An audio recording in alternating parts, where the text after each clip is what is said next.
الحمدللہ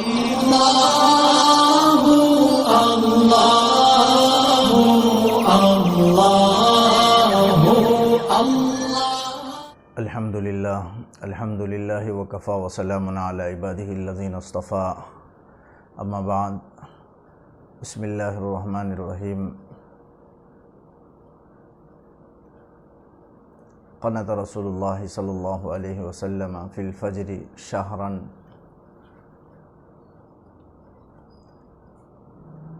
بزرگان محترم، سامعین کرام، آج کی اس ویڈیو میں میں قنوت نازلہ کے متعلق کچھ باتیں عرض کروں گا کہ کیا قنوت نازلہ کا ثبوت حدیث سے ہے، شریعت میں کیا اس کا ثبوت ہے، قنوت نازلہ کا معنی کیا ہے، کن حالات میں پڑھی جائیں، کب پڑھی جائیں اور کب تک پڑھی جائیں، اور ان کی کیفیتیں کیا ہیں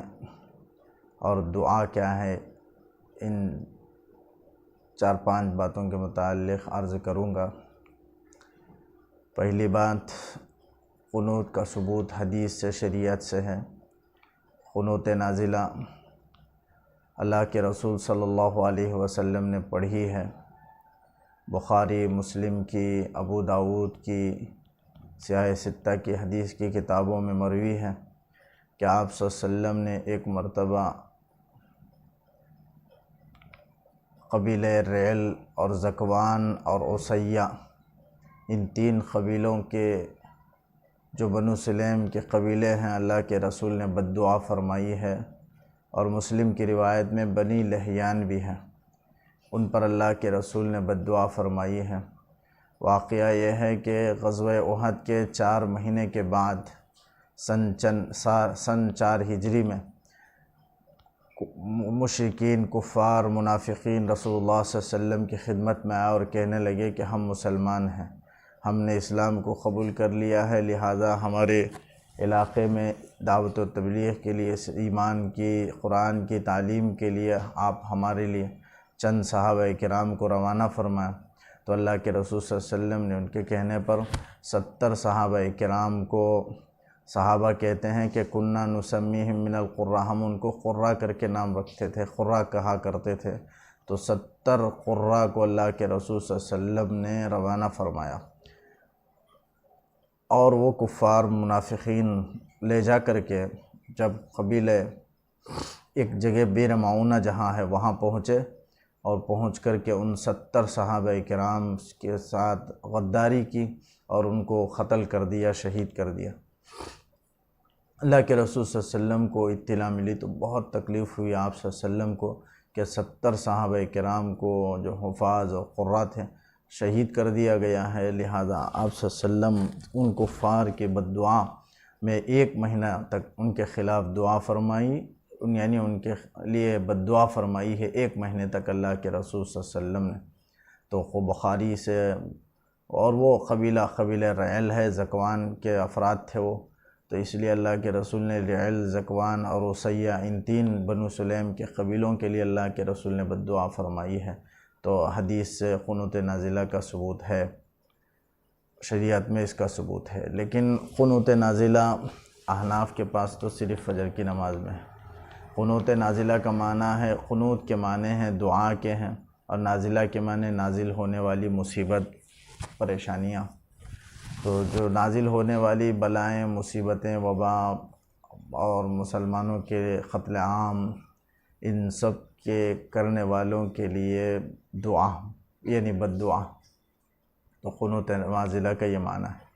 قنوت نازلہ اس لیے پڑھی جاتی ہے تاکہ اللہ تعالیٰ کی مدد حاصل کی جائے اور معاشرے میں، ماحول کے اندر امن سکون کو حاصل کیا جائے، اور اللہ تعالیٰ کی مدد طلب کی جائے اور مصیبت سے چھٹکارا پایا جائے، اس لیے اس مقصد کے لیے قنوت نازلہ پڑھا جاتا ہے۔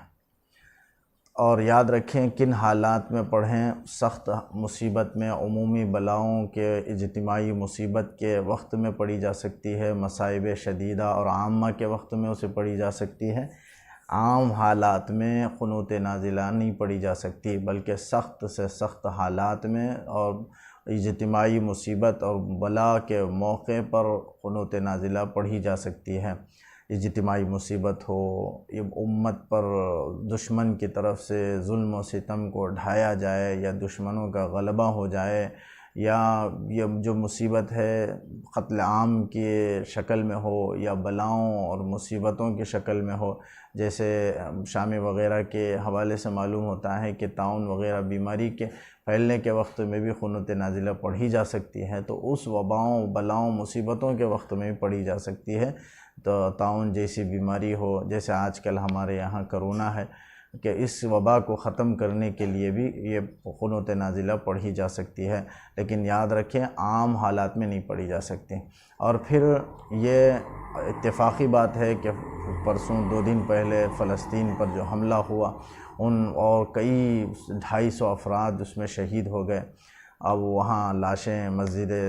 اقصیٰ کے اندر فلسطینیوں کی لاشیں وہاں بچھی، لہذا اگر ان کے لیے بھی وہ بھی اگر نیت کر لی جائے اس لحاظ سے، جیسے اللہ کے رسول نے 70 قراء کے شہید ہونے پر بددعا قنوت نازلہ پڑھی، لہذا اسی طرح فلسطین میں مسجد اقصیٰ میں بالکل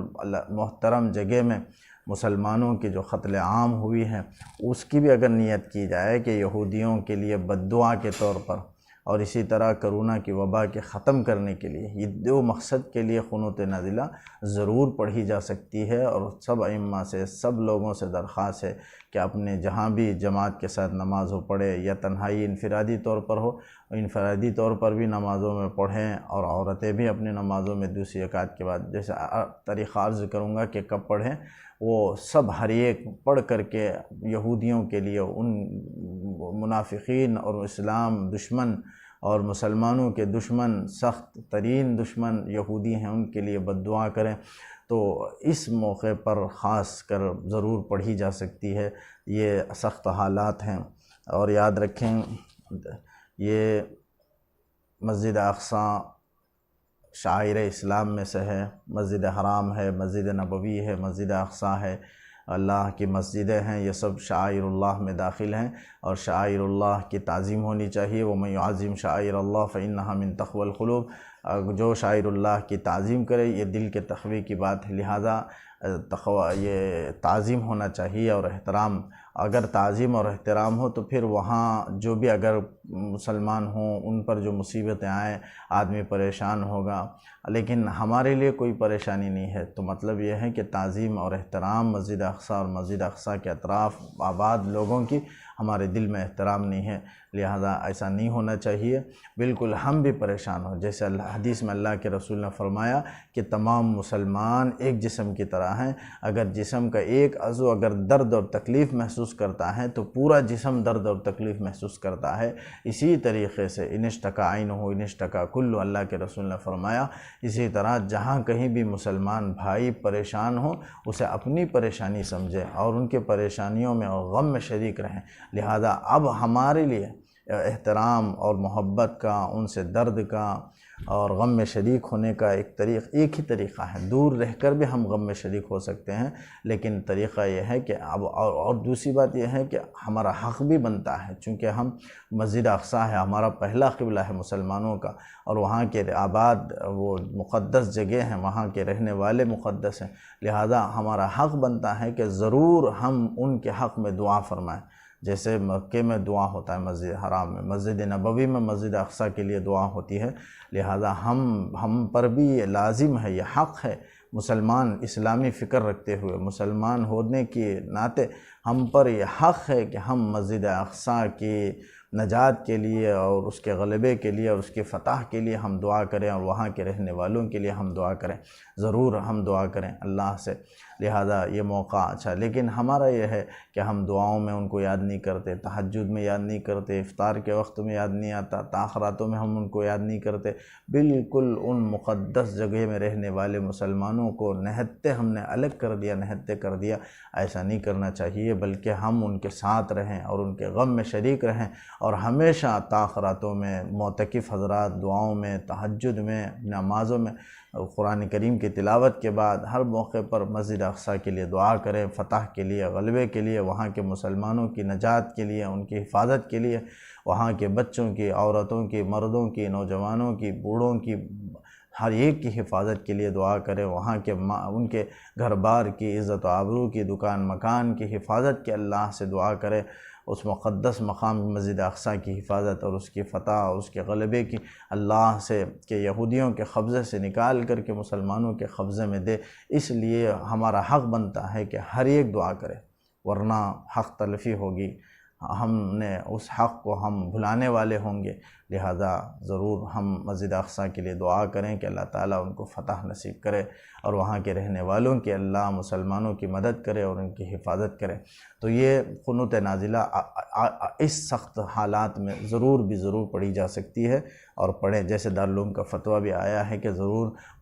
طاعون وغیرہ کی جیسی بیماریوں کے موقع پر پڑھی جا سکتی ہے، لہذا آج کے حالات میں بھی پڑھی جا سکتی ہے۔ دارالعلوم دیوبند کا بھی فتویٰ ہے، لہذا یہ عام حالات میں نہیں لیکن سخت حالات میں۔ اب سوال ہے کہ کب پڑھیں، کون سی نماز میں؟ احناف کے پاس صرف فجر کی نماز میں قنوت نازلہ پڑھی جا سکتی ہے، اور کب پڑھے؟ رکوع کے بعد پڑھے۔ اللہ کے رسول صلی اللہ علیہ وسلم نے پڑھی ہے، اور رکوع کے بعد روایتوں میں آتا ہے حدیث کی کتابوں میں کہ بعد الرکوع قنات رسول اللہ صلی اللہ علیہ وسلم شہر متتابعاً بعد الرکوع، اللہ کے رسول صلی اللہ علیہ وسلم نے لگاتار 1 مہینہ دعا قنوت نازلہ پڑھی ہے اور رکوع کے بعد پڑھی ہے، لہذا صرف فجر کی نماز میں۔ باقیہ ظہر، عصر، مغرب، عشاء کی اور نفل کی، یہاں تک کہ جمعے کی نماز میں بھی نہیں پڑھی جا سکتی، صرف فجر کی نماز میں وہ پڑھی جائیں۔ اگر کوئی تاخیر سے پہنچے اور قنوت نازلہ چھوٹ جائے تو اس سے کوئی بات نہیں، اپنی نماز حسب معمول پوری کر لے، اس سے کوئی فرق، نماز میں کوئی فرق نہیں پڑتا۔ لہذا رکوع کے بعد جب خوما، دوسری رکعت کی رکوع کے بعد خوما میں جب کھڑے ہوں ہاتھ چھوڑ کر کے، تب امام دعائے قنوت پڑھے اور پیچھے رہنے والے آمین کہیں۔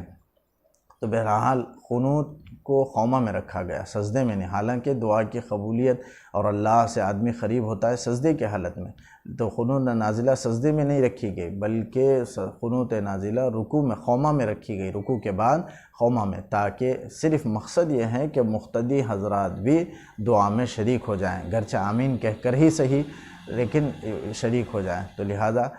شریک ہوں اور پیچھے آمین کہیں، جیسے روایتوں میں آتا ہے کہ اللہ صحابہ کرام نے پیچھے آمین کہی، اللہ کے رسول نے قنوت نازلہ پڑھی، وَيُؤَمِّنُ مَنْ خَلْفَهُ، آپ صلی اللہ علیہ وسلم کے جو پیچھے تھے صحابہ کرام وہ آمین کہا کرتے تھے، تو لہٰذا پیچھے سب مقتدی حضرات آمین کہتے رہیں، جب بھی امام رکے تب آمین کہے۔ تو بہرحال اور کب تک پڑھیں یہ بھی ایک مسئلہ ہے، یاد رکھیں اگر کوئی مصیبت ہو چکی ہو ختم، جیسے قتل عام ہو چکا ہے مسجد اقصیٰ میں، تو ایسے تو اس کی تکلیف میں، درد میں، اور دشمن پر بددعا کے لیے 1 مہینے تک اللہ کے رسول نے پڑھی، لہٰذا سنت ہے کہ 1 مہینے تک دعا قنوت نازلہ نمازوں میں پڑھی جائے۔ لیکن اگر کہیں سلسلہ برابر جاری ہو، جیسے کرونا ہے کہ کئی سالوں سے ہے اور کئی مہینے سے بہت زیادہ شدید طریقے سے وہ اختیار کو کرونا پکڑا ہوا ہے، لہذا اگر جب تک وہ مصیبت ختم نہ ہو اس وقت تک بھی پڑھی جا سکتی ہے، جیسے بہت ساری فقہ کی کتابوں میں اور حدیث کی کتابوں میں اس کا ثبوت ملتا ہے کہ وہ جب تک وہ ختم نہ ہو اس وقت تک پڑھی جا سکتی ہے، جیسے آتا ہے کہ فلما زال ترک القنوت، علامہ ابن قیم رحمۃ اللہ علیہ زاد المعاد کے اندر لکھتے ہیں کہ فلما زال، جب جس سبب سے وہ قنوت پڑھی گئی، جب وہ سبب ختم ہو جائے